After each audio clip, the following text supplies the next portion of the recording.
تو ساری زندگی کی قیمتی صلاحیت اس پہ صرف ہو جاتی ہے، جبکہ ہماری قد و کاوش یہ ہونی چاہیے کہ ہم اپنی آخرت کے لیے سوچیں۔ چونکہ انسان فطری طور پہ جو ہے وہ بے صبرہ ہے اور اسے اطمینان نہیں ہوتا، تو وہ اس طرف بھاگتا ہے۔ تو اس انسانی فطرت کو اللہ تعالیٰ نے بیان فرمایا، بل توسرون الحیات الدنیا، تم دنیا کی جیتی زندگی کی طرف بھاگتے ہو اور تمہاری ترجیح یہی ہے، جبکہ حقیقت یہ ہے والآخرۃ خیر وابقا، آخرت بہتر بھی ہے اور دائمی بھی ہے۔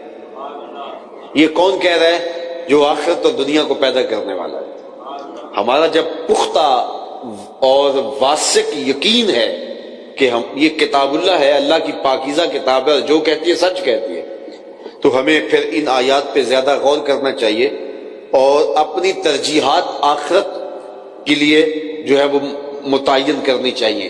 دنیا کی زندگی کے لیے ہم کوشش ضرور کریں، ہمیں منع نہیں کیا گیا، ہمیں رزق کمانے کی تلقین کی گئی ہے، لیکن ہماری زندگی آخرت کے لیے گزرے۔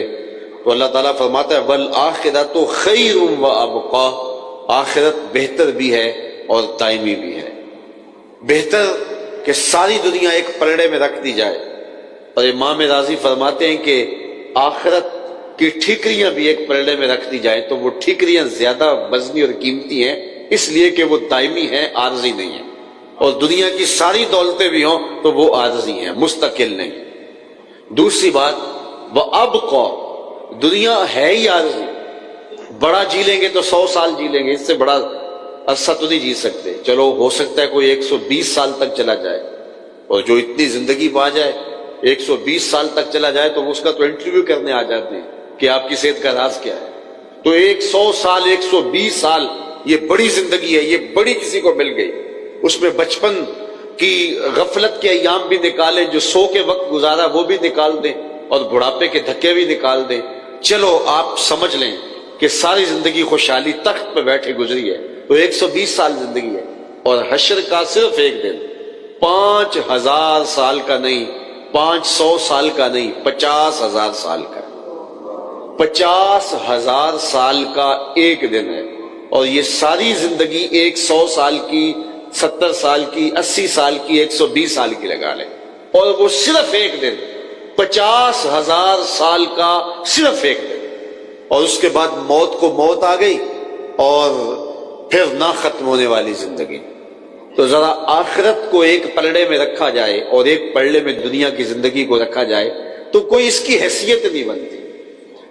کوئی صحرا کے اندر تنکا پڑا ہو تو اس تنکے جتنی بھی حیثیت نہیں رکھتی، چونکہ اس کا مقابلہ اس سے ہے جو نہ ختم ہونے والی زندگی ہے، جس کا ایک دن 50,000 سال پر مشتمل ہے۔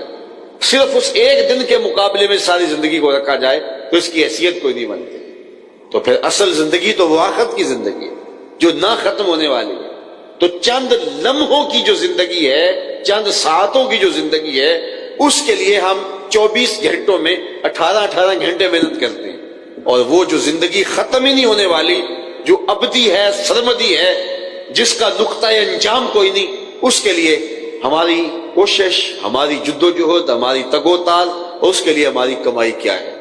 تو ہم نے خود سوچنا ہے۔ انسان کی زندگی کی زیادہ تگ و تاز اور انسانی تردد یہ ہے کہ میری دنیا سنور جائے، اور وہ دنیا کو سنوارنے کے لیے بہت زیادہ محنت کرتا ہے۔ اور جتنے بھی طبقات انسانی ہیں وہ کسی بھی روپ میں ہو، آپ دیکھ لیں سب کی کوشش اور کاوش یہ ہوگی کہ میری دنیا سنور جائے۔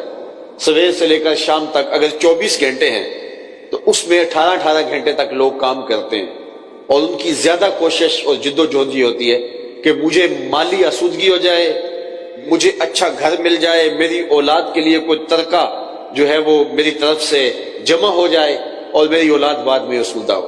ہماری زندگی جو ہے وہ اس جو ہے وہ بیل کی طرح جو کنویں کے گرد گھومتا ہے، ساری زندگی اسی طرح گھومتی رہتی ہے کہ دنیا کی زندگی کے ساز و سامان ہمیں نصیب ہو جائیں۔